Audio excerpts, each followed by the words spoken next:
నకిలీ మద్యం గురించి కనీసం ఒక 36 రోజులు 34 రోజులు నిరాహార దీక్షలు చేసి కూడా వాటిని ఇంకా మేము పోగొట్టలేమా అనేలాంటి ఒక మనిషితో మనం ఈరోజు కూర్చున్నాము. అరవపల్లి శివరావు గారు, ఆయనతో మాట్లాడదాం. నమస్తే అండి. నమస్కారం సార్, కల్తీ మద్యం బేసికలీ అంటే ఇది ఎలా గుర్తించాలి? ఫస్ట్ ఆఫ్ ఆల్ ఇది కల్తీది, ఇది మంచిదని ఎట్లా తెలుస్తుంది? అదా చెప్పదు, తాగేటోడిగా తెలియదు. ఆ బ్రాండ్ని చూసి మనం ఇది అనుకుంటాం. రెగ్యులర్గా తాగే వాళ్ళకి ఏంటంటే సడన్గా కొంచెం టేస్ట్ వస్తే ఏదో మారిందిరా అంటారు. ఇది కల్తీది, ఇది ఒరిజినల్ అని ఎలా తెలుసుకోవాలి? అన్ని బ్రాండ్ గవర్నమెంట్ స్టాంప్లేసి వస్తాయి. ఇప్పుడు ఇండియాలో అమ్మే మద్యంలో ప్రపంచ ఆరోగ్య సంస్థ ప్రమాణాల ప్రకారం ఈథర్ అని ఉంటుంది మద్యంలో.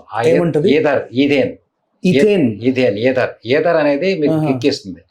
ఆ ఈథర్ అనేది 35 to 40% లోపు ఉండాలి. 40% ఉంటే ఎక్కువ ఉన్నట్టు లెక్క. అంటే అందులో 40% లోపు ఉంటే మీకు మద్యం తాగొచ్చు అని చెప్పి యూరోపియన్ స్టాండర్డ్స్. ఇది ఇస్తారు 48% ఆల్కహాల్. అది ఆల్కహాల్ అంటే ఈథేన్ కంటెంట్ ఉన్నదాన్ని ఆల్కహాల్ ని ఈథేన్ కంటెంట్ తో కొలుస్తారు. బీర్లలో ఒక పర్సెంట్ ఉంటుంది, 7.5. విస్కీకి 48, బ్రాండ్ ఇవన్నీ అంతే ఉంటాయి. వోడ్కాలో ఎక్కువ ఉంటుంది. సో ఇవి తెలుసుకొని ఎలా తాగాలి? మనిషికి ఎంత ఆల్కహాల్ పడుద్ది? మామూలుగా యూరోపియన్ బ్రాండ్స్లో వచ్చి 40% కంటే ఎక్కువ ఉండడం వల్ల మనకు వచ్చి కిక్ అనేది మొత్తం అనేది తొందరగా ఎక్కదు, స్లోగా ఎక్కుతుంది. ప్లస్ బ్రెయిన్ మీద ఎఫెక్ట్ చూపించదు. ఇండియాలో తయారు చేసే మేము మా ఉద్యమకారులు తమిళనాడులో ల్యాబ్ టెస్ట్ చేయించాము. ఆల్మోస్ట్ ప్రతి మద్యంలో ఈథేన్ కంటెంట్ 45 to 51% ఉంది. అంటే ఉండొద్దా? 45% ఉంటే మీకు ఏమవుతుందంటే ఆ ఈథర్ అనేది తాగంగానే ఫస్ట్ బ్రెయిన్కి అదే సమయంలో లివర్కి చేరుతుంది. బ్రెయిన్కి వెంటనే చేరటం వల్ల మన బ్రెయిన్ షాక్ కొట్టినట్టే వెంటనే మొత్తిస్తుంది. తెలిసే తాగుతాడుగా, అది దానికోసం తాగేది వీడైనా సరే ఎడిక్ట్ అయిపోతారు. Okay okay. అయితే మీరు ఎడిక్ట్ కారు. ఓకే, అది తాగాలనిపిస్తే తాగొచ్చు. ఇదేంటంటే ఒక రోజు పోతే నాకు మళ్ళీ కావాలని మనసు లాగుతుంటుంది. ఓకే, మైండ్ బ్రెయిన్స్ లాగుతుంటుంది. అది ఫస్ట్ బ్రెయిన్ నర్వస్ సిస్టమ్ దెబ్బతీస్తుంది, ప్లస్ లివర్ దెబ్బతీస్తుంది. అది దాని మీద కూడా పెడతాం కదా, మద్యపానం హానికరం అని పెడతాం. కానీ ఇండియాలో ఉండకూడదని తెలుసు కూడా ప్రభుత్వాలు ఈ విషయాన్ని పట్టించుకోవట్లేదు. దాంట్లో మళ్ళీ కల్తీలు చేస్తున్నారు. కల్తీలు అంటే మెయిన్ ఇదే ఈథర్ కంటెంట్ ఆల్కహాల్ కంటెంట్ ఎక్కువ. ఈథర్ కంటెంట్ అనేది ఎక్కువ ఉంటే ఆల్కహాల్ మత్తు పెరుగుతుంది. అదే మెయిన్ కల్తీ ప్రతి ప్రభుత్వం. సో నాకు ఇప్పుడు అర్థమైంది, ఈ బ్రాండ్ నేను తాగితే మళ్ళీ దీనికి నేను ఎడిక్ట్ అయిపోయి ఆ బ్రాండ్ నా జీవితకాలం కంటిన్యూ చేస్తా పోవాలి. ఎప్పుడన్నా తాగలేని పరిస్థితిలో ఉంటే ఇక మొత్తం అసలు ఏదో అయిపోయింది నర్వస్ సిస్టమ్. దానికి డిఎడిక్షన్ క్యాంప్స్. మీరు యూరోపియన్ బ్రాండ్స్ తాగినప్పుడు డిఎడిక్షన్ చేయడం చాలా తేలిక. మనకి ఎక్కడ దొరకాలి ఇప్పుడు European brand? Brands foreign liquor అమ్మే షాప్స్ అవుతారు. Okay okay. ఫారెన్ లిక్కర్ అమ్మే European is safe. European is German particularly standards బాగా మెయింటైన్ చేస్తారు. తాగురు అనేది ఎప్పటికీ ఒక మొత్తం అండి, అది తెలిసింది. సేఫ్ అని చెప్పి అనలేము, బెటర్ దాన్ ఇండియా. బట్ తాగుదనే లేకపోతే ఇంకా సేఫ్ చెప్పాలి. ఓకే, మీరు మద్యపాన నిషేధం గురించా నిరాహార దీక్ష చేశారు లేదా కల్తీ బ్రాండ్? మద్యపాన నిషేధం కావాలని 33 రోజులు చెన్నైలో నిరోధక నిరాహార చేశాను. మీరన్నా పోవాల్సిందిగా నా తాగదే.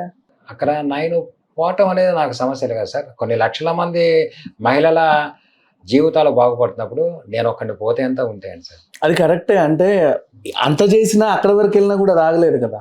ఆగలేదంటే జయలలిత మేడం గారు కొంత మంచి మనసుతో 6,000 మద్యం దుకాణాలు 3,000 మద్యం దుకాణాలు మూసారు. ఓకే, ప్రైవేట్కి ఇవ్వకుండా ఓన్లీ గవర్నమెంటే అమ్మేది. వాటిల్లో 3,000 దుకాణాలు మూసారు. మేడం గారు వచ్చి ప్రతి నెల పేపర్లో స్టేట్మెంట్ ఇచ్చేవారు. ఈ నెల 270 దుకాణాలు మూసాము అని చెప్పి ఒక నెల. ఆ తర్వాత తెలిసి సిచ్యువేషన్, నేను కూడా చెన్నైకి వచ్చినప్పుడు ఒకే షాప్ దగ్గర ఓ పెద్ద లైన్ ఉండేది. ఎందుకు అందరు ఇక్కడికే వస్తున్నారంటే అది ఒకటే ఉంటుంది అక్కడ షాప్. అదే వేరే ఏరియాలో తగ్గించేశారు. Okay okay. ఇంకోటి ఏమైందంటే అలా ఉండటం వలన పేపర్లో ఇంటర్వ్యూలు ఇచ్చారు చాలా మంది. మా ఇంటి పక్కన మద్యం దుకాణం ఉంటే ఒక టీ తాగడానికి ఒక పెగ్గు తాగి వచ్చేవాళ్ళం, ఎడిక్ట్ అయ్యేవాళ్ళం.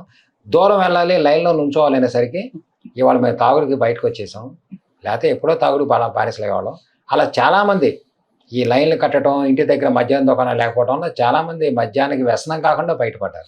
నిన్న టెండర్లు పడ్డాయి. నిన్నే మీరు ఈరోజు ఎందుకో వచ్చారు కానీ తెలంగాణలో నిన్ననే టెండర్లు పడ్డాయి. ఒక్కొక్కడికైతే 10 దుకాణాలు 18 దుకాణాలు వచ్చాయి. అంటే మీకు లాటరీలు వేస్తారు, 2 లక్షలు ఎంతో కడతారు అమౌంట్, అందరు కలిసి ఒక ఇంతమంది వేస్తే ఒక లాటరీ తీయాలి. ఓకే లాటరీ తీస్తే ఎవరికి వస్తే వాడికే షాపు. ఓకే అట్లాంటి షాప్స్ ఎట్లుంటాయంటే ఇప్పుడు ఫర్ ఎగ్జాంపుల్ కాలనీకి 2-3 ఉంటాయి. ఓకే అవి ఏంటి ఓన్లీ షాప్సే. ఓకే అండ్ బార్ పర్మిట్స్ ఎన్నైనా ఉంటాయి. ఎన్నైనా ఉంటాయి.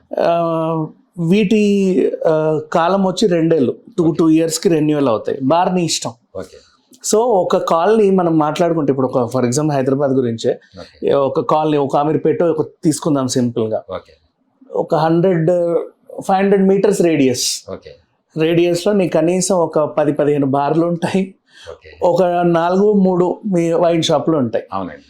మరి దీన్ని ఎట్లా చూస్తావు? అంటే మన దగ్గర ఎక్కువ ఉన్నట్టే కదా కన్జంప్షన్. ఇది ఉంటే కనుక రేపు వచ్చే ఎన్నికల్లో మీ తెలంగాణని పాలించే ముఖ్యమంత్రి తెలంగాణ బిడ్డ అయి ఉండడు. ఢిల్లీకి బానిస అయిన వాడే తెలంగాణ ముఖ్యమంత్రి అవుతాడు.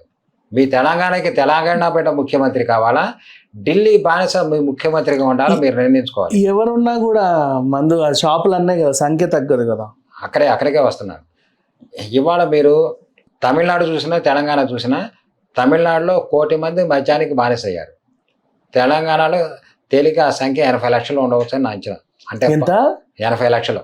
మీ తమిళనాడులో ఎంత అన్నారు? 1 కోటి మంది. 1 కోటి మంది. ఇప్పుడు 7 కోట్ల జనాభాలో 1 కోటి మంది బానిస అయ్యారు. అవునా?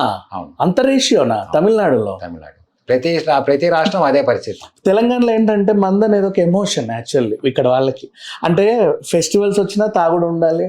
బోనాలు అయితే ఖచ్చితంగా అమ్మవారికి కూడా మందు పోసి మళ్ళీ తాగుతారు. నేను చెప్పేది డైలీ తాగే బానిస అండి. ఓకే. అకేషనల్లీ తాగే బానిస కాదు, డైలీ తాగే బానిస. ఇక్కడ ప్రతిదీ అంటే వెతుక్కుంటారు, ఒకేషన్ ఏముంది ఈరోజు తాగడానికి. అదే ఒకేషన్లో వెతుక్కుంటారు. ఇప్పుడు తెలంగాణలో 80 లక్షల మంది బానిస అయ్యారు కదా. ఆ 80 లక్షల మంది పని చేయటం వలన ఆ పనులు చేయడానికి తెలంగాణ, మన తెలుగు వాళ్ళం, ఆంధ్ర కావచ్చు, తెలంగాణ కావచ్చు, బీహార్ నుంచి, యూపీ నుంచి, ఉత్తరాంచల్ నుంచి, రాజస్థాన్ నుంచి తెచ్చుకుంటున్నాం. ఆ కూలీ చేసిన లేబర్ వాళ్ళు మర్యాదస్తులు, వాళ్ళు చేసేది మంచి పనే, వాళ్ళ కూలీ పని తప్పు నేను అంటలా. కానీ వాళ్ళు 800 రూపాయలు రోజు సంపాదిస్తే 200 మాత్రమే తెలంగాణలో ఖర్చు పెడతారు. అవును. మిగతా 600 ఇంటికి పట్టుకెళ్తారు. అక్కడ వారు బిల్డింగ్లు కడతారు, లేదా టీవీలు కొంటారు. దానివల్ల 600 రూపాయల మీద వచ్చే జిఎస్టీ వచ్చి తెలంగాణ ప్రభుత్వం రాకుండా అక్కడికి పోతుంది. అవును, నిజమే. మీరు సుమారుగా 150 రూపాయలు లెక్కేసుకోండి. అవును. తమిళనాడు లెక్కల ప్రకారం నెలకి 15,000 కోట్ల ఆ రకంగా. పైగా వీడు పని చేయకపోవడం వల్ల డెఫిషియన్సీ ఆఫ్ లేబర్ కూడా ఉంది. అది కూడా వస్తారండి. ఇప్పుడు తమిళనాడు వరకు చూస్తే 15,000 కోట్లు నెలకి వెళ్తుంది. తెలంగాణ చూస్తే కనీసం 12,000 కోట్లు వచ్చి పరాయి రాష్ట్రాలకు వెళ్ళిపోతూ ఉంది.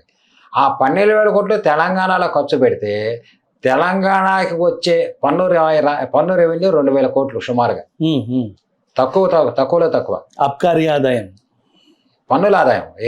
ఇక్కడ ఖర్చు పెడితే టీవీలు కొన్నా, ఇల్లు కట్టినా, సిమెంట్ కొన్నా, వీటి మీద వచ్చాను కనీసం 2,000 కోట్లు. తెలంగాణ ప్రభుత్వం ఏం చెబుతుంది, మద్యం వల్ల మాకు సంవత్సరానికి 20,000 కోట్ల ఆదాయం వస్తుందంట. అవును. కానీ ఎక్కడ నీకు 2,000 కోట్లు జిఎస్టీ పోతుంది. ఎగ్జాక్ట్లీ. అవును. అంటే 12 నెలలు వేసుకోండి, 24,000 కోట్లు పోతుంది. అంటే రెవెన్యూ చూస్తున్నారు కానీ ఎక్స్పెండిచర్ చూడట్లా. ఎక్స్పెండిచర్ ప్లస్ ఆదాయం ఎవరికంటే రాజకీయ నాయకులకి. మధ్యాల్లో వచ్చే ముడుపులు తీసుకుని వాళ్ళు 20,000 కోట్లు, 15,000 కోట్ల ముడుపులు తీసుకుంటారు వాళ్ళకి. ఇంకోటి మరో విషయం ఏమిటంటే సార్, ఇప్పుడు ఈ 80 లక్షల మంది వేరే రాష్ట్రాల్లో పనిచేస్తుంటే వాళ్ళల్లో 10 లక్షల మందికి ఇక్కడ ఓట్లోకి వచ్చినాయి. ఉన్న వాళ్ళు ఓటుకు తీసుకున్నారు. కానీ వాళ్ళు ఓటుకు రావడం తప్పు అను. కానీ ఉత్తరాఖండ్ వారు, బీహార్ వారు, జార్ఖండ్ వారు తెలంగాణ రాజకీయాలు అర్థం చేసుకోలేరు. చంద్రశేఖరరావు గారు ఎవరు, లేదా కనుక రేవంత్ రెడ్డి గారు ఎవరు తెలీదు, లేదంటే కనుక ఇంకా ప్రముఖులు ఎవరు, లేకపోతే మన గద్దరాన్ని ఎవరు. అంతెందుకు ఇప్పుడు ఈ జూబ్లీహిల్స్ ఎలక్షన్స్ లో ఎవరు నిలబడతారు కూడా వాళ్ళకి తెలియదు, కానీ ఓట్లు వేస్తారు. గద్దరాన్ని ఎవరు.